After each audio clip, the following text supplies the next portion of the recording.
Yo ho ho, welcome back to another video. Thank you for joining me today. As always, I hope you're keeping well. So I am doing my worst books that I read in 2024 video for you today. And I have not made one of these in a hot minute. It's been years, and it's probably because I read a fair few shit books last year, I'm not gonna lie. But as always, I just want to do a little disclaimer before I get into this. I feel like I have to do my due diligence and let you know that some of these books just aren't great. Now, of course, one man's trash is another man's treasure. If you're interested in any of these books, don't let my reviews put you off. This video is just to be a little bit of a community warning that these books are super overhyped, in my opinion. Some of them are fairly badly written, in my opinion, and just to be mindful of this when going into it, and if anything, get them from the library if you're curious about them. So I have 12 books to talk you through, and we're going to start from least bad to worstest. So starting off in number 12, we have Mistletoe by Alison Littlewood. So Alison Littlewood is an author who primarily writes kind of like ghost/folk horror sort of stuff. She's an author that I'd been really curious about for quite some time. And because we were still in the Christmas setting, I decided to pick up Mistletoe because it was the only Alison Littlewood book that my library had. It was the first book that I read in January, and luckily it did not put me into a reading slump, so that's success right there. So this follows a woman who moves to the countryside, and little by little we learn more about her background and what she's actually doing there. So we learn that she has bought her old family home, and this is a plan that she and her husband had because they wanted to raise their young son in the countryside and, you know, just have a really nice, slow, quiet life. But we also learn that her husband and her son have passed away. So she's out in the countryside in this old house by herself. And there are weird things happening in the house. It seems incredibly haunted. She starts having visions, she starts befriending neighbours and learning more about the history of the house. So it's one of those books where our main character feels like she's been haunted, but she's more so being haunted by her past trauma because she hasn't necessarily put that to bed yet. And it's a very grief-heavy book, so if you're gonna crack into it, be aware. But it does take place over Christmas, so it does have those kind of like spooky winter vibes to it, but unfortunately I just felt like the book went on a little bit too long because it ended up starting to get quite repetitive in parts, and it just felt like it could have been cut down by at least 50 to 100 pages. It would have been a bit more punchy, a bit more meaningful in that way, had it been just less drawn out. And that was really my main qualm with this. The pacing was like a medium sort of pace for me. I got through it quite quickly, but like I said, there were these repetitive moments, and at times it felt a little bit tedious because you just wanted to get down to the nitty-gritty with it. And then when that finally did happen in the end, it was a little bit uneventful. Coming in at number 11, we have Before We Forget Kindness by Toshikazu Kawaguchi. Now, as much as this pains me to put this book on this list, it really does deserve a spot, because this is the 5th installment in the Before the Coffee Gets Cold series, and I really feel like they should have just stopped at book 3. Had we stopped at book 3, I would have still have really fond memories of reading the series, but book 4 was a letdown and book 5 was just dull. It is an incredibly repetitive series as it is. It has a tendency to repeat things that are happening in it quite a lot, as if you haven't read the first book, the second book, the third, or the fourth. And I don't like that. I feel like when I read it now that I'm being talked down to, or maybe the goal of it is that you can pick up any one of these novels and it doesn't really matter where you start, but at a certain point you gotta stop rehashing the same rules of this goddamn cafe. I used to love this series and now I am just resentful. So this follows a mysterious cafe that when you sit in one particular seat in the cafe, you are able to go back in time. Now there's a whole heap of rules about going back in time. You can only go back in time in this cafe, and you can only visit the person in the past that you're going to if they have visited that cafe at a certain point. You have to drink the coffee before it gets cold. You can't get out of the seat at any point because then you'll be transported back to the future. There's also a ghost that sits in the seat for the majority of the day, and you have to wait for her to get up and go. And the reason why she's a ghost is because she was a person who ended up outstaying her welcome in the past and she got trapped. So now she's just a ghost sitting in the seat, and she gets up once a day to go to the toilet, and that is your opportunity to dash into the seat and have your coffee and go into the past. Right, now that we've hashed out most of the rules, what was so endearing about this series was that it really focused on the characters who ran the coffee shop and their dynamics. Some of them are family members, some of them are just friends for many years, and I really liked the camaraderie between the characters. And in book 5, there's just none of that. Again, we have 4 basically short stories of 4 different people who come to visit the cafe to go back in time. One of the first stories in this is about a little boy whose parents have died, and he is embarrassed with how he dealt with his parents' death.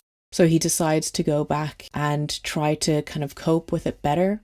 But he doesn't, because he's a child, so he just relives a bad memory all over again. And the thing is what's so annoying about it is that there are so many ways that this author could explore the different aspects to this cafe, but he just keeps going for the same copy and paste stories. It's just done now. We could have stopped at book 3, but we didn't because the money's green, but now it's just like, do something else, dude. Like, for real, like, I can't read any more of these stories. At number 10 is Hard Copy by Vin Feldman.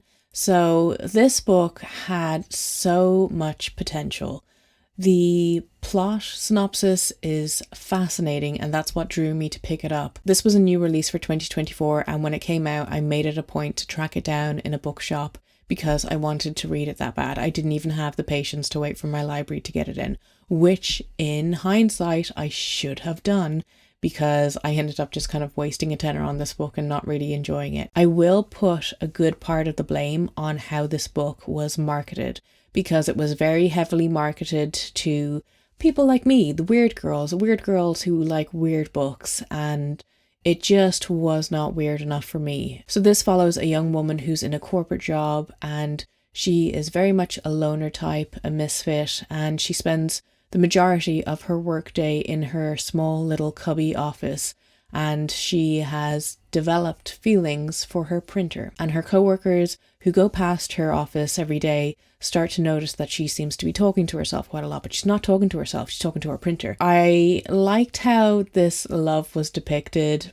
It was strange but charming. At a certain point we do get a chapter from the printer's perspective, which is hilarious. But unfortunately there just isn't enough of this workplace romance for me, because soon enough after she is reported by her coworkers to her boss for being potentially mentally unwell, she's put on leave from work. And then this is the majority of the story, is that she's just home, away from her printer, longing for it, wondering what he's up to, wondering if anyone else has been using him. It was a bit too wholesome for my taste. I needed it to be darker, I needed it to be weirder, I needed it to have more kind of like extreme elements to it. I feel like if I was to recommend this book, it would be a kind of sort of soft weird girl book for nice people. At number 9, I'm going to be putting my first ever Brandon Sanderson book, which was Yumi and the Nightmare Painter.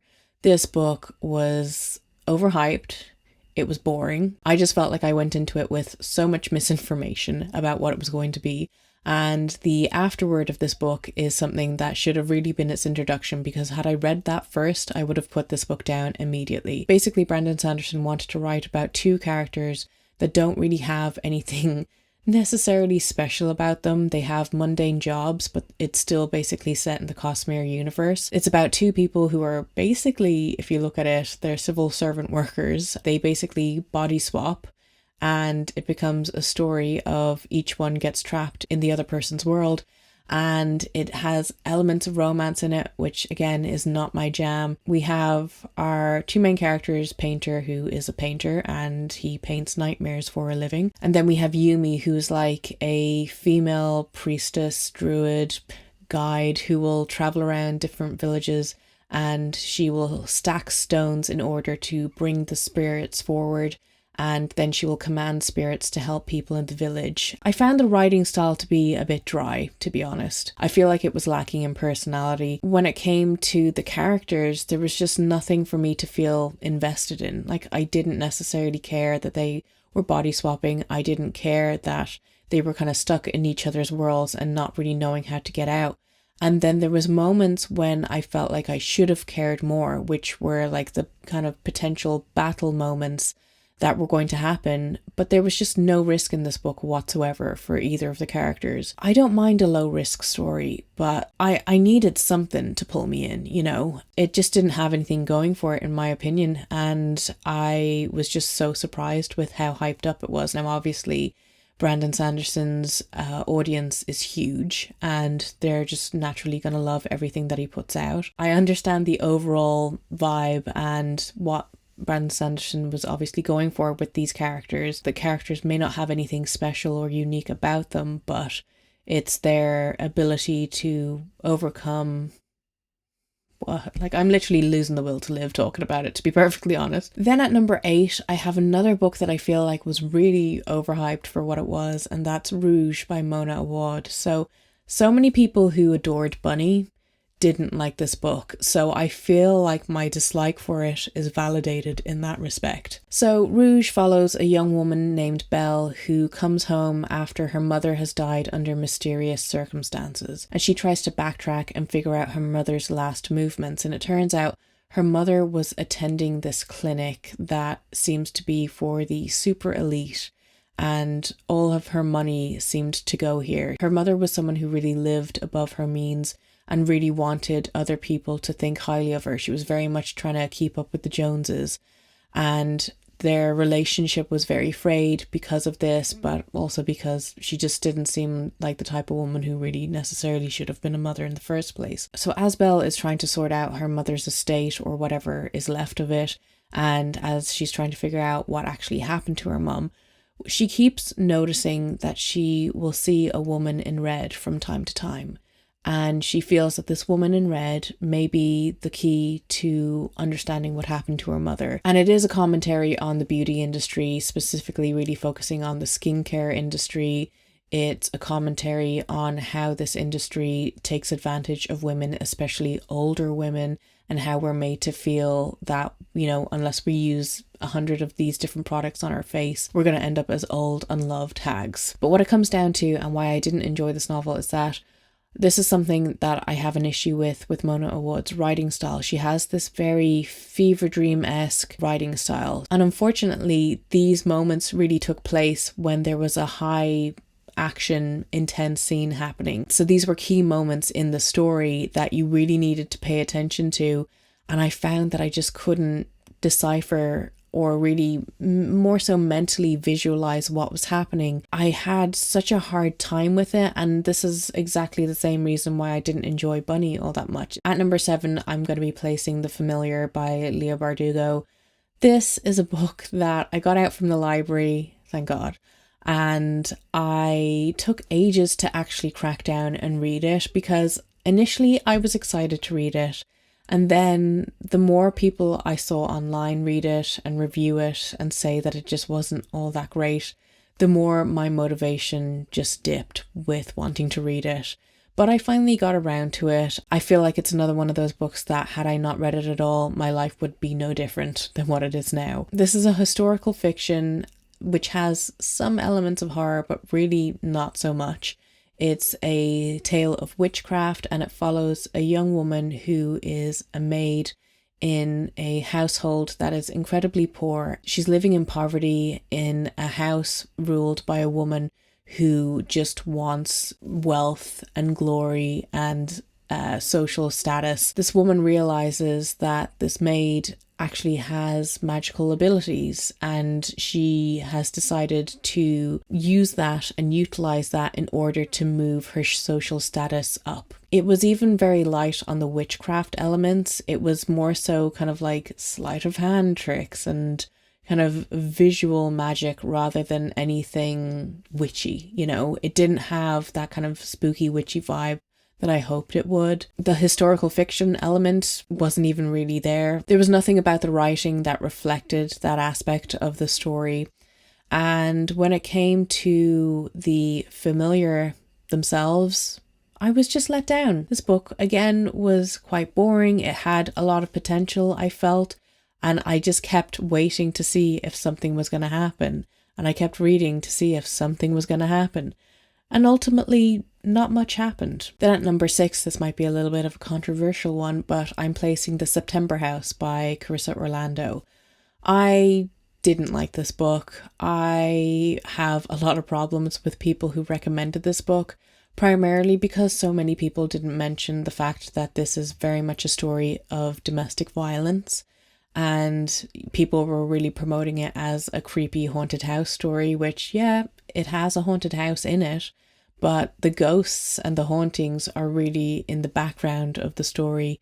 And at the forefront is the story of our main character, this older woman whose husband has mysteriously disappeared, and she's been trying to keep her daughter away, and her daughter ends up coming back and kind of figuring out that things between her parents weren't good before her father's disappearance. And he had been drinking, and it turns out he was like a violent drunk, and it just starts to spiral from there. The haunted house aspect was actually quite a kooky storyline, you know. There was this idea of like there's the big bad evil in the basement and we never go down to the basement. But aside from that, the rest of the ghosts that were just wandering around for the most part were pretty chill, aside from that one bitey one. So not only do I feel like I was tricked into reading this book because it was promoted as something that it wasn't, I didn't actually enjoy any of the characters. I really took a strong disliking to the daughter's character, but she was just so unlikable and so frustrating. And then our main character, the mother, just seemed very aloof at times and very much kind of like of a nervous disposition, not wanting to bother anyone, not wanting to be a burden. And because she was very much molded into being that type of character, she ended up being kind of forgetful, to be honest. So this is one that I feel was strongly overhyped at the time that it came out.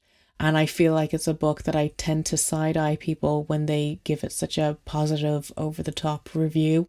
Because I'm just like, we didn't read the same book. It was a very, very mediocre read. And I just can't comprehend how some people just thought this was excellent. Because I'm like, have you not read any other haunted house book ever? There are so many other horror books that are miles ahead of this, you know? Sure, it was an easy read. Sure, it was readable. It was a book that turned out to be a really mundane domestic family dispute. So coming in at number 5 is Loop by Jeremy Robert Johnson. So I will say this is another marketing fail because a lot of people were saying this is just like Stranger Things meets X-Files meets a zombie apocalypse, and yeah, it is all those things, but it's also a YA novel. It is very much reminiscent of the YA that I used to read when I was a teenager, you know, when I was in that age bracket, and I found it quite difficult to read once that clicked with me. So the story follows a group of teenagers who are partying in a cave one night and something terrible happens. Some sort of weird virus breaks out amongst these teenagers and they turn into these rage-fueled beings and rip each other apart. But it's also a town where there is this massive government lab and a scientific experiment has gone horribly wrong. And funnily enough, it seems to only affect the children of the scientists that work there. So as the story gets going, we're thrown into it with our main character Lucy and her 2 best friends as they fight for survival out of this cave and search for a place that they can hunker down overnight in order to ride out whatever this illness is. And that's really it. It's really just a story of kids trying to survive a zombie-like outbreak amongst their peers. And again, it was just one of those stories that really didn't bring anything new to the table. It's a story that anyone could have thought up. I feel like the horror aspects would definitely be more effective on someone who is 14 or 15. At number 4, if you like your female serial killers to be as dull as dishwater, have I got the book recommendation for you. It's Mayfly by CJ Leede. Now this is a book that I feel was really overhyped in the horror book community, and when I read it I was just kind of like, is that it? People are professing their love for this book from the rooftops and that's it. Again, it was another book that was really pushed as like an unhinged woman or a good for her sort of horror story. I can't think of a serial killer who is duller than Maeve in this book. But I think when it gets down to it, Maeve just doesn't have a lot going for her. She's not an interesting character. All she has is her nana, who is lying in bed in a comatose condition, and then she has her job, which is being a princess in Disney World.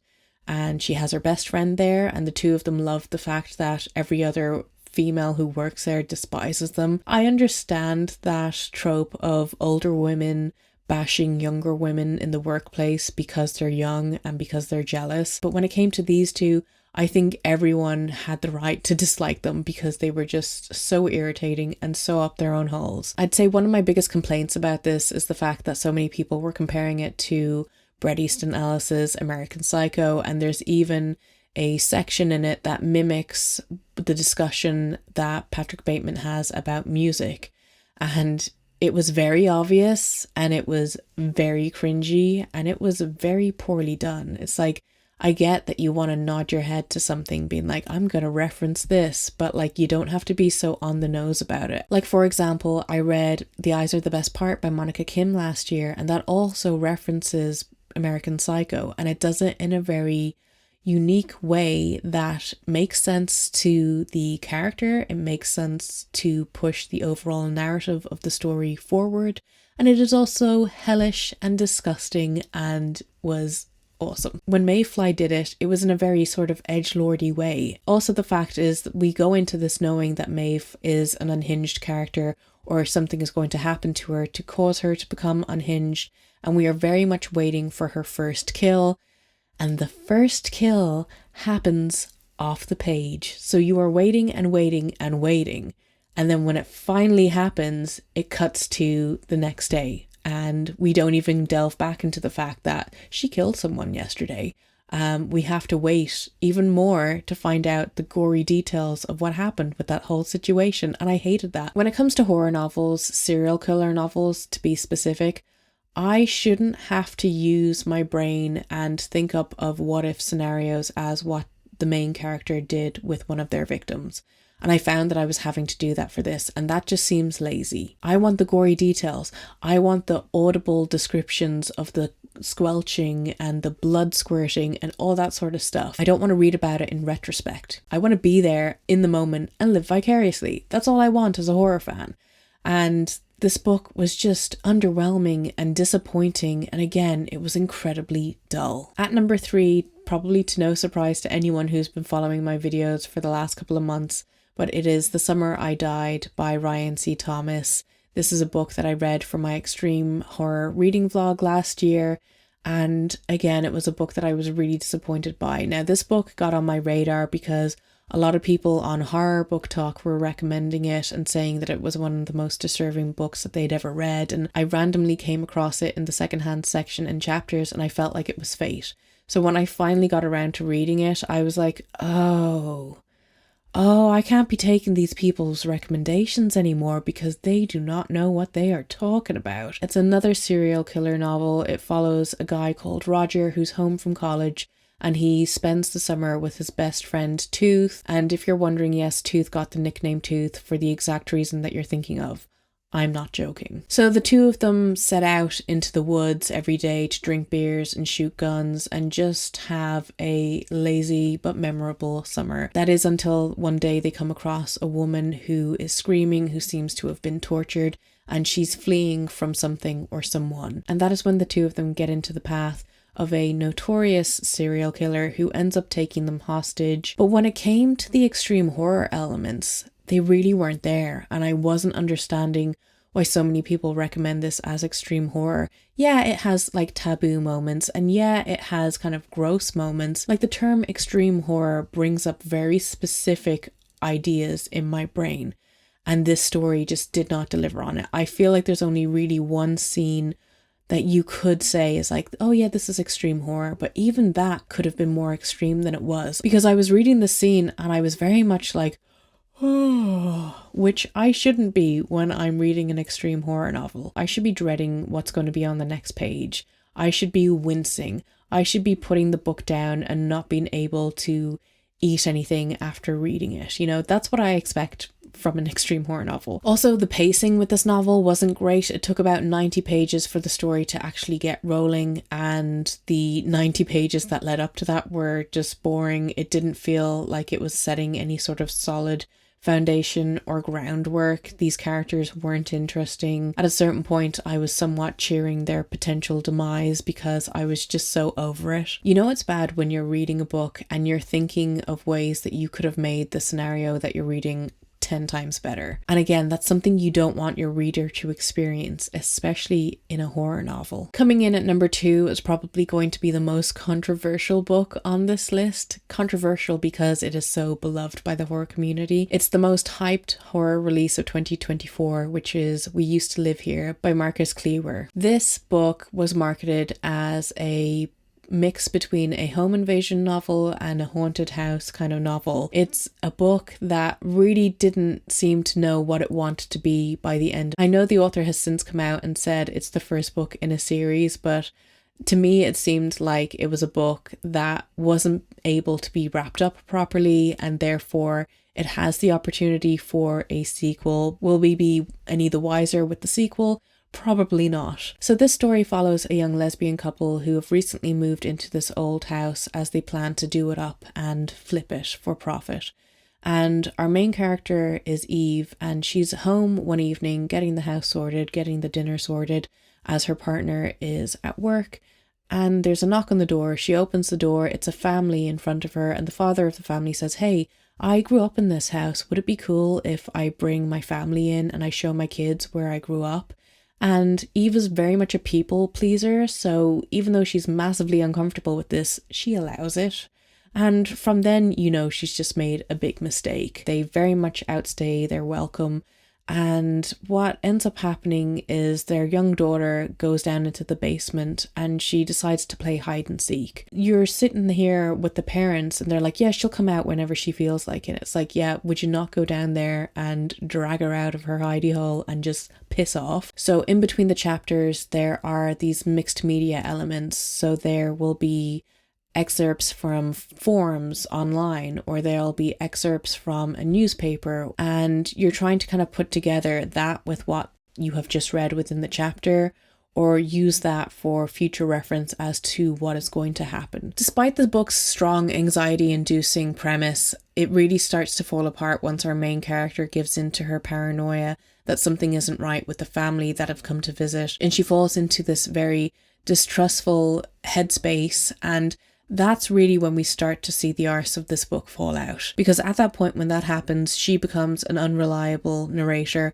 We can't expect that what she is experiencing is actually real. And this is the turning point of the novel where the story starts to become too complex for the scope and skill of the author to be able to achieve. And if you weren't properly paying attention through the latter half of the book and taking into account the mixed media elements, you would have absolutely missed what the story is hinting at as to the logic behind the world building. And if my theory is correct as to why the things that are happening, this idea or this premise has been done before, and it has been done far better. The last 100 pages of this book was a real struggle, because at that point I had completely lost interest.